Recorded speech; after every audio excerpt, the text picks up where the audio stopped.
Hello दोस्तों। कल हमने गौतम बुद्ध को घर से संन्यास लेकर घर से निकलने के पश्चात जंगल की ओर प्रस्थान तक अपना टॉपिक छोड़ा था।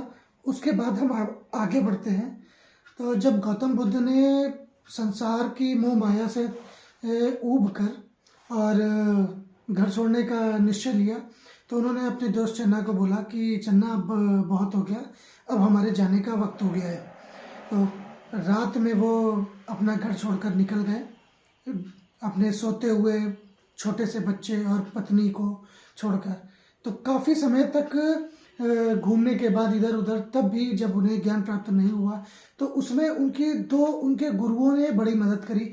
एक थे हमारे अलार कलाम और दूसरे थे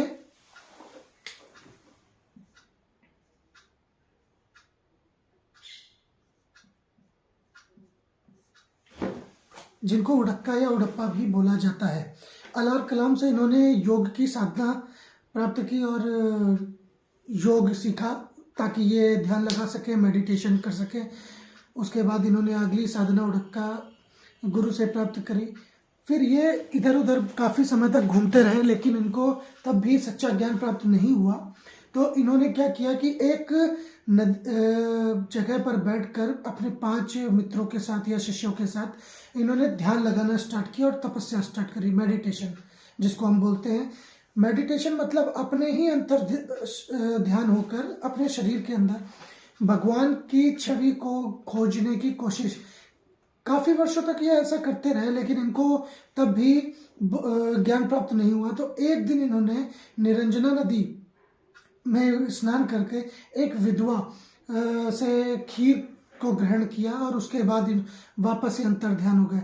लेकिन अंतर ध्यान होने से पहले जो इनके जो 5 शिष्य थे या 5 मित्र थे, उन्होंने बोला कि नहीं सिद्धार्थ, तुम्हारी तपस्या भंग हो चुकी है, अब तुम्हें ज्ञान प्राप्त नहीं होगा। ऐसा कहकर वो उन्हें वहीं अकेला छोड़कर चले गए।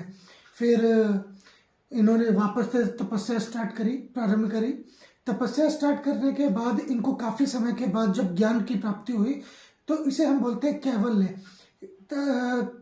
सच्चा ज्ञान प्राप्त हुआ। तब इन्हें समझ में आया कि संसार में दुख क्या है, दुख का कारण क्या है और इसका उपाय क्या है। इन्होंने दुख का कारण और दुख का उपाय लोगों को समझाया। और मध्यम मार्ग, एक मार्ग तो वो होता है कि जो सब कुछ छोड़कर, त्याग कर संन्यास ग्रहण करे और ईश्वर को ढूंढने का प्रयास करे और उसमें विलीन हो जाए। दूसरा क्या होता है कि आप समाज में रहकर ही अपना चुपचाप जैसा काम है वैसा करते रहे। इन्होंने क्या मार्ग दिखाया, मध्यम मार्ग, कि ना ही शरीर को बहुत ज़्यादा कष्ट देना है और ना ही बहुत ज़्यादा आराम पाना है। उसके बाद इन्होंने अपनी यात्रा वहाँ से प्रारंभ करी। तो जब इन्होंने ज्ञान प्राप्त किया तो इनके चारों तरफ कोई था नहीं, तो फिर उसको साक्षी किसको बनाए। तो इन्होंने जमीन को स्पर्श किया और बोला कि मेरे ज्ञान प्राप्त करने का साक्षी और कोई नहीं, ये भूमि ही रहेगी, और इसे ही भूमि स्पर्श मुद्रा कहते हैं। उसके बाद काफ़ी समय तक ये इधर उधर घूमते रहे। फिर इन्होंने अपना पहला जो उपदेश था वो सारनाथ में अपने उन्हीं 5 मित्रों या शिष्यों को दिया। तो जब इनके शिष्यों ने इनको दूर से आते हुए देखा, तो इन्होंने बोला कि अब लग रहा है कि सिद्धार्थ को सच में ज्ञान प्राप्त हो गया है। तो अब उनके वो हम उम्र थे, तो उनको गुरु बोले या दोस्त बोले, क्या बोले, तो उन्होंने उनको तथागत नाम इनको इनके 5 शिष्यों ने दिया था। तथागत नाम दिया। इसका एक्चुअली मीनिंग मित्र ही होता है। उसके बाद इन्होंने धीरे धीरे अपने 5 मित्रों को ज्ञान दिया। उन मित्रों से इस ज्ञान को आगे बढ़ाया गया और इन्होंने फिर बाकियों जो ऋषि मुनि थे, जो महर्षि थे, जो विद्वान व्यक्ति थे, उनको पराजित किया। चूँकि ये एक क्षत्रिय समुदाय से बिलोंग करते थे और एक राजा के बेटे थे, तो जाहिर सी बात है कि राजाओं का इनको समर्थन प्राप्त हुआ।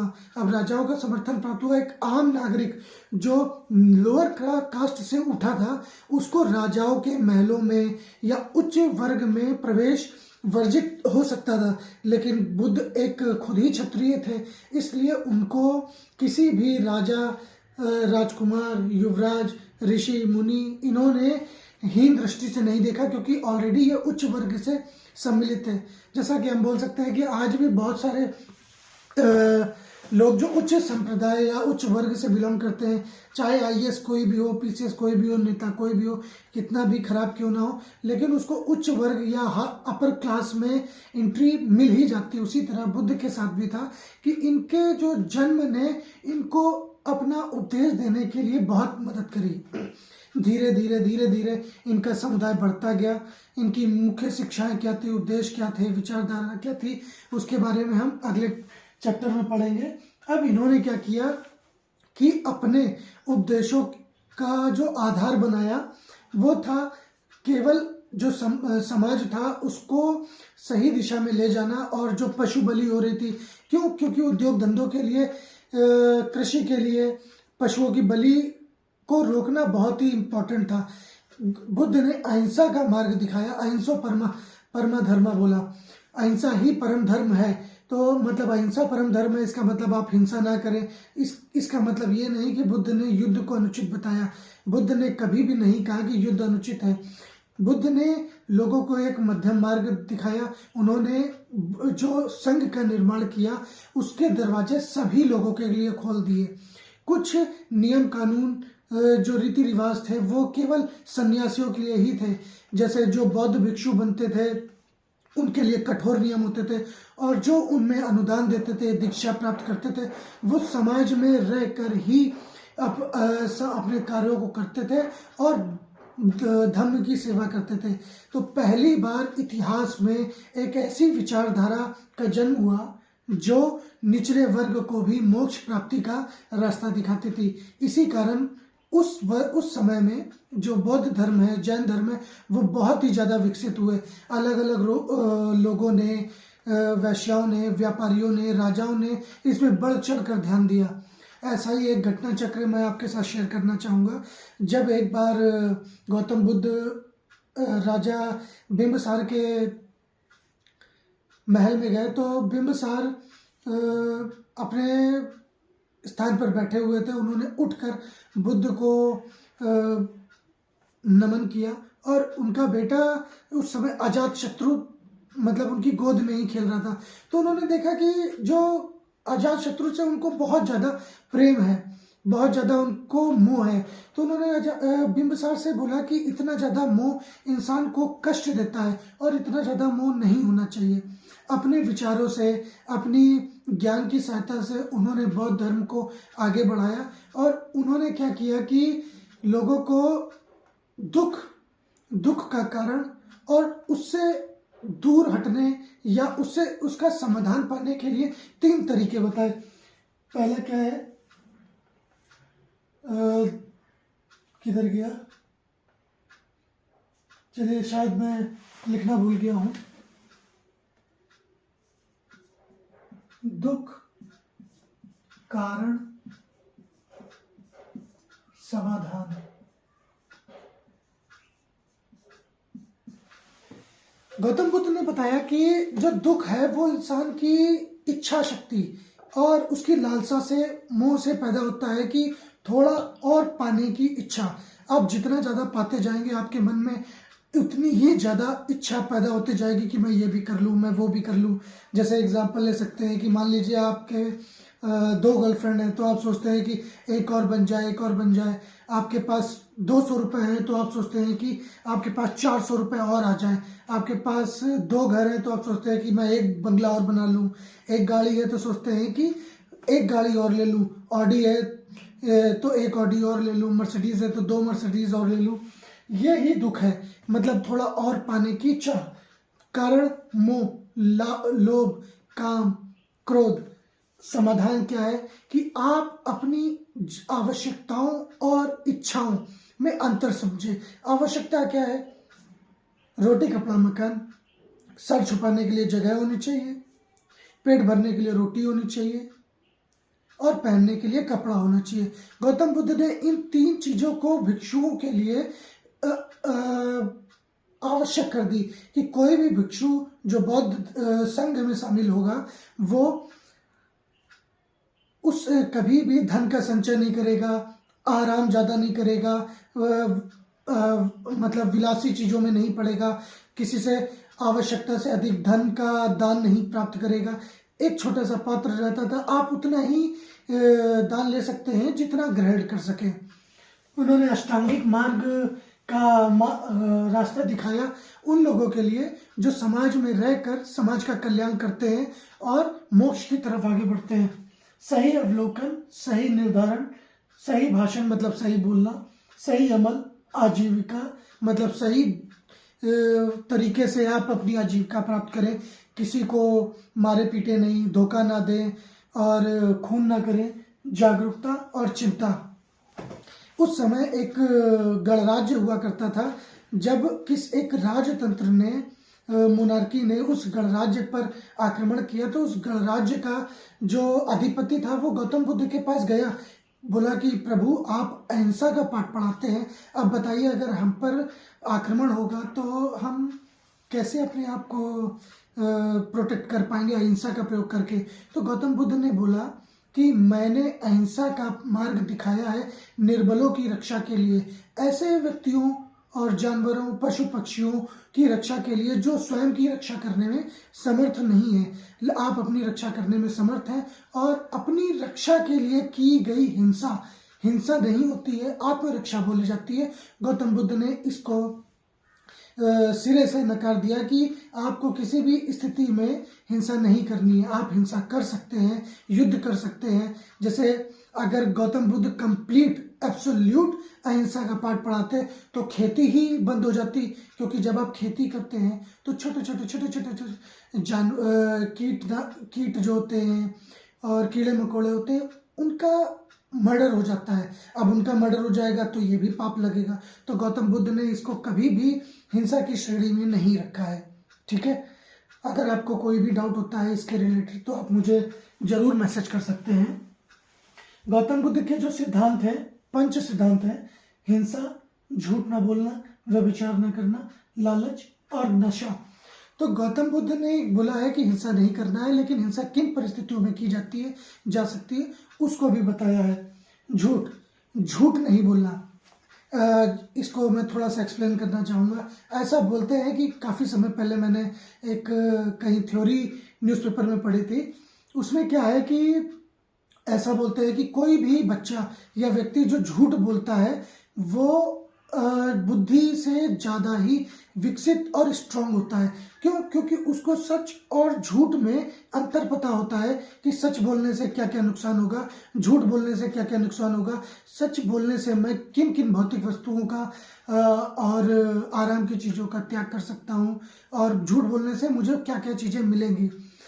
इसमें एक फैक्ट ये भी है कि जब आप झूठ बोलते हैं तो अपनी जो इच्छा शक्ति है, दृढ़ निश्चय, उसको खो देते हैं। क्योंकि सच बोलने वाला व्यक्ति सदैव मन से दृढ़ निश्चयी होता है, उसे पता होता है कि मैं जब सच बोलूँगा तो मुझे ये कठिनाइयाँ, चुनौतियाँ को सामना करना पड़ सकता है। उसके बावजूद भी वो सच बोलता है, इसका मतलब वो आत्मा और मन से बहुत ही स्ट्रांग है।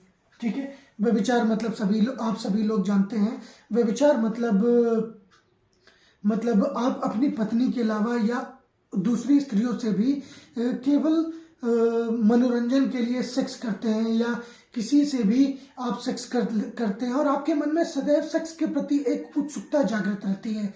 सेक्स को लेकर भी अलग अलग विचारधाराएं हैं जिनको मैं आगे के टॉपिक में डिस्कस करूंगा। तीसरा है लालच मतलब एक ऐसी अग्नि जिसको जितना बुझाएंगे उतना ही ज़्यादा प्रज्वलित होगी। अभी जैसे मैंने आपको एग्जांपल दिया कि एक घर है तो 2 घर ले लें, आपके अकाउंट में 1 लाख है तो कैसे 2 लाख बनाएं। और ये लालच थोड़ी सी परिस्थितियों में अच्छा भी होता है। यदि व्यक्ति के मन में लालच नहीं होगा तो समाज का विकास नहीं होगा। ये जो सिद्धांत दिए गए हैं कि केवल भिक्षुओं के लिए दिए गए हैं, ना कि उन व्यक्तियों के लिए जो समाज में रहकर समाज का कल्याण करते हैं। नशे से क्या होता है कि व्यक्ति अपनी जो विवेक होता है उसको खो देता है तो सच सही गलत और में अंतर करना भूल जाता है। एक सही और गलत में अंतर करना तो बहुत आसान है, लेकिन 2 सही तथ्यों में से एक उपयुक्त का का चयन करने के लिए व्यक्ति को मन और आत्मा से बहुत ही मजबूत होना पड़ता है। उसके लिए आपको नशे का त्याग करना पड़ेगा। तो आज के लिए मैं दोस्तों अपना जो बुद्धिज़्म का सेकंड टॉपिक है उसको यहीं पर विराम दूंगा। इसके बाद हम आगे बुद्धिज़्म में क्या क्या महत्वपूर्ण घटनाएं हुई, गौतम बुद्ध के जीवन में क्या क्या महत्वपूर्ण घटनाएं हुई, उसके बारे में आपसे विचार करूंगा। एक ऐसे ही छोटा सा टॉपिक है, टॉपिक क्या मतलब, मैंने किताब का रिव्यू पढ़ा था। एक चाइनीज राइटर है तूशू करके, उनकी थ्योरी ऑफ कर्मा बहुत ही प्रचलित है। तो जो थ्योरी ऑफ कर्मा है इसके बारे में भगवान श्री कृष्ण ने भी गीता में बहुत अच्छे से समझाया है। उनकी किताब के अनुसार, भगवान कृष्ण की किताब नहीं, तूशू की किताब के अनुसार, तूशू मतलब एक चाइनीज राइटर है, उनके अनुसार किसी भी व्यक्ति को कर्मों का फल नहीं मिलता है। तो अगर कर्मों का फल नहीं मिलता है तो फल किस चीज का मिलता है, क्योंकि भगवान श्री कृष्ण ने भी कर्म के सिद्धांत को बताया है। लेकिन यहाँ अंतर है, भगवान श्री कृष्ण ने जो कर्म के सिद्धांत को बताया है वो फल रहित कर्म के सिद्धांत को बताया है। तूशू ने जो कर्म के सिद्धांत को बताया है, उन्होंने बोला है कि व्यक्ति को उसके कर्मों के आधार पर फल नहीं मिलता है, उसको उसके स्किल के आधार पर फल मिलता है। मान लीजिए कोई छोटा बच्चा है, वो बचपन में चोरी चकारी करता है, धन लेता है। मान लीजिए कि उसने कहीं चोरी करी और एक कट्टा चुरा लिया। अब उस कट्टे को चलाकर वो चोरी करता है, डकैती करता है, लोगों का मर्डर करता है, थोड़ा बड़ा हो जाता है, गुंडा बन जाता है। उसके बाद और उसके साथ अपना गैंग इकट्ठा करता है, अपना गैंग बनाता है, लोगों से रंगदारी करता है, पैसा वसूलता है। मान लीजिए कि आपके सर पे कट्टा लगाया, बंदूक लगाई और बोला कि ऐसा है कि डकैती बहुत हो गई है, आप 1.5 करोड़ रुपए मेरे घर पे पहुंचा दीजिए। तो जो बिजनेसमैन होगा वो डर जाएगा कि भैया जिंदा रहेंगे तो कमा लेंगे। तो उसने क्या किया कि बस पिस्टल आपके सर पे लगाई और 1.5 करोड़ कमा लिए। अब वही आगे बढ़ता है, नेता बन जाता है, रिश्वत देता है, स्किल हासिल करता है। तो अब क्या है कि उसने अपने जो स्किल मतलब क्या है, ये कोई स्किल नहीं है, लेकिन उसने अपने सामर्थ्य के दम पर भले ही नकारात्मक दिशा में जाकर एक ऐसा गुण अपने अंदर, गुण नहीं ऐसा अवगुण अपने अंदर पैदा किया जिसके कारण उसने धन संपदा अर्जित करी।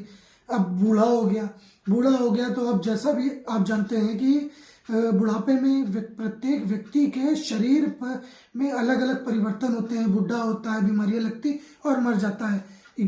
हर व्यक्ति मरता है, कोई व्यक्ति बीमारियों से मर जाता है। अब वही जो गुंडा होता है, जब उसकी शारीरिक शक्ति कम होती है, वर्चस्व कम होने लगता है, तो वो बीमारियों से न मरकर पुलिस की गोली से कुत्ते की मौत मर जाता है। लेकिन उसने पूरे जीवन में जो पैसा कमाया है, जो संसाधन जोड़े हैं, उसका उपयोग उसने भरपूर तरीके से किया, उसने अपने परिवार को दिया। अब इसी का एक और एग्जाम्पल ले लेते हैं।